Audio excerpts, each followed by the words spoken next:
And I've met lots of people who were, well, suicidal because of that, but also unwilling to take care of themselves, because they were so guilty about who they were and their mode of being in the world that they just felt that they weren't worth the damn trouble, and they all had their own particular reasons for believing that, their own failures, their own improper sacrifices, let's say, their own acts of individual malevolence, but they're summed up in a lovely metaphorical manner, a horrifying metaphorical manner, in those ancient stories. And those stories explain to us, too, why as well that our consciences don't sit well with us and why we always feel that there's something undone that we should be doing in the world, which is a much better pathway to take, by the way, than to degenerate into nihilism and catastrophe. And that's really rule 2. It's like, well, you should treat yourself like you're someone responsible for helping. And the first question is, well, why don't you? And the answer is, well, there's a lot wrong with you,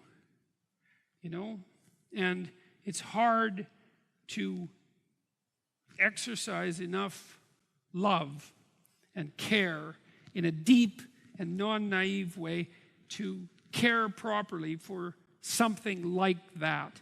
But you do it for people that you love despite their inadequacies, and there is this idea that there is a spark of divinity within us, and it is possible that the fact that you have that spark of divinity within you also means that you have the capability to withstand that terrible vulnerability.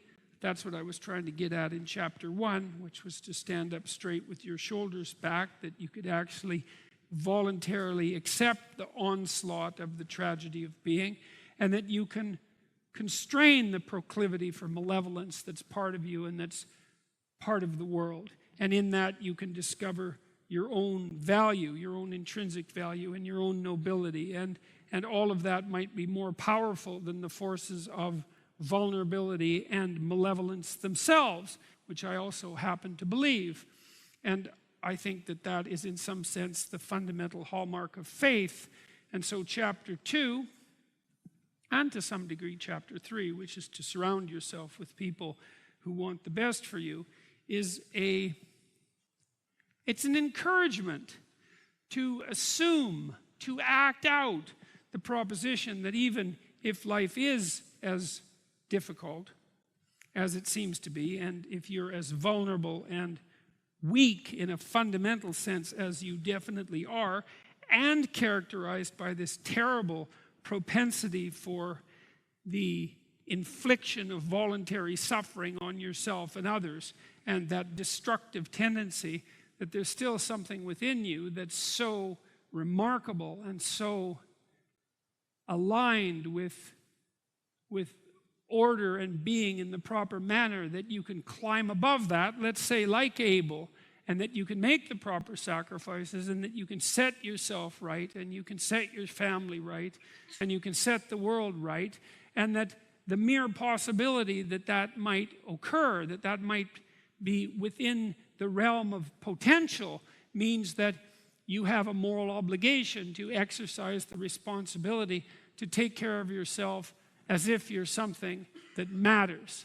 And that if you did that properly, it might turn out that what you did would matter, that it would matter to you, that it would be meaningful in the way that things that matter are meaningful, and that it would matter to everyone around you.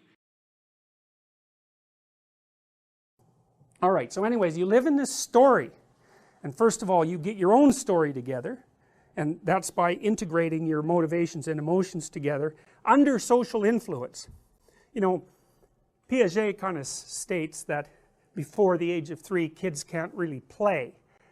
They're egocentric. And it's not exactly right, because you're actually playing with your mother from the time you're born. So even with breastfeeding, that's a social interaction, and it's a complex cooperative endeavor, and it's often hard for mother and infant to get that right, because it's complicated, and it requires a lot of social interaction. Like, well, the child has to learn not to bite, for example, and the mother has to learn not to be too nervous, There's a lot of social bonding. It's really complicated social interaction. So the child, the infant, even at the earliest stages, is already engaged in a complex social dynamic that's essentially play oriented. But it's, you know, it's pretty primordial. It has to do mostly with the mouth. And child's mouth and tongue are already hardwired at birth. So your child is this is a Freudian observation as well, your child is almost all mouth and tongue when it's born. The rest of its body, well, you watch infants, like, even when they're, how old? 7 months, 6 months, 4 months, I can't even remember now. You know, they'll move their arm and they kind of go like this. It's like they have got no fine control. It's more like they have, you know, clubs on the ends of sticks. It's like that. Their nervous system isn't thoroughly myelinated. They don't have control over themselves. But their mouth and tongue are already wired up. And so otherwise they wouldn't be able to swallow or nurse. So the oral element is extraordinarily important for a young child. That's why kids put everything in their mouth. You know, even when they're a bit older, it's like they see with their tongue, which of course everyone can do. You know, if you put a block in your mouth, you can tell that it's like a cube. You can tell that it's a cube without looking at it. So you can see with your tongue, you can see with your hands, you can even see to some degree with your ears. Anyways, so there's social interaction right from the beginning, but for the point of simplification, you might say, well, first the child organizes themselves into a functional unity under the pressure of social dynamics, and then they get unified enough so that they can attain unity with another child by setting up a fictional world and cooperating and competing within that, because that's quite interesting too, because, you know, people often juxtapose cooperation and competition as if they're opposites, but they're not opposites at all. Another Piagetian observation. So you say, well, is hockey a competitive game? And people would say, well, yeah, but then you think, well, really?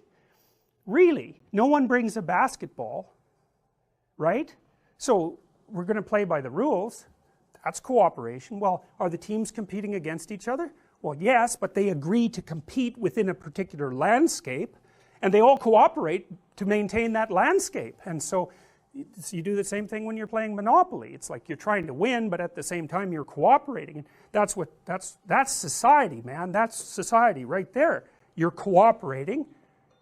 That's the big enclosure, and within that there are regulated competitions. But to separate those artificially and say, well, one's competition and the other's cooperation, it's just not very smart. It's not observant. That isn't how it works.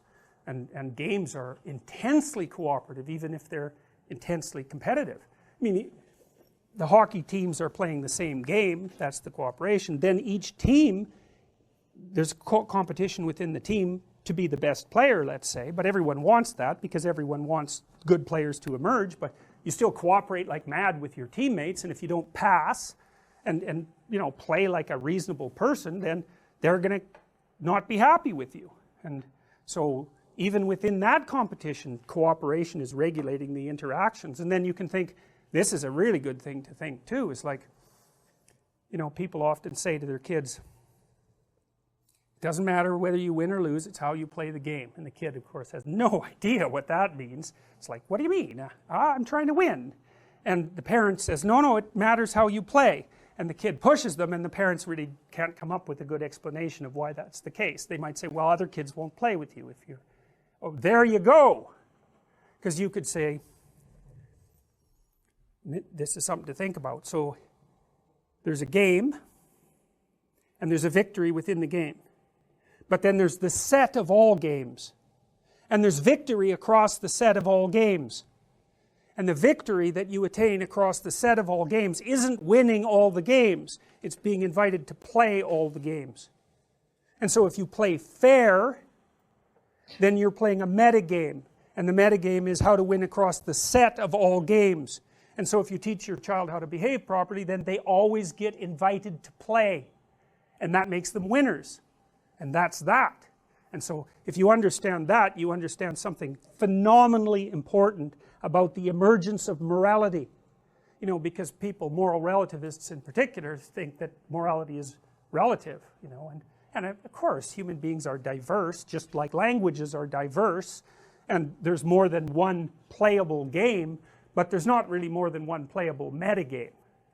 It's like you're either the kind of person that other people want to play with, or you're not.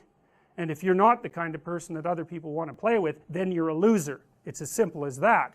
And that's true of all cultures. They might be playing different individual games within their culture, undoubtedly they are, but the set of all games that they play is still common across cultures. That's part of what makes us human. And then you could say as well, we're actually evolved to detect people who are good at playing the set of all possible games. And we actually know that. That's not theoretical. We know, for example, some things are easy to remember and some things are hard to remember, you know. Here's something that's easy to remember. You play with someone and they cheat. Man, you will remember that. That's like in your mind. That's not going anywhere. And so you're great at detecting cheaters and you remember. And that's because you can't trust a cheater, and you shouldn't invite a cheater to play a game with you because they might cheat. And so that's part of the innate morality system. You remember cheaters because they aren't good at playing the metagame. And of course you're evolved. Of course you're adapted to the metagame because you're the product of this immense evolutionary history, right? And whoever your ancestors were, which is an unbroken string of successful reproducers going back 3.5 billion years. You think about that. Every single one of your ancestors successfully reproduced. It's mind-boggling.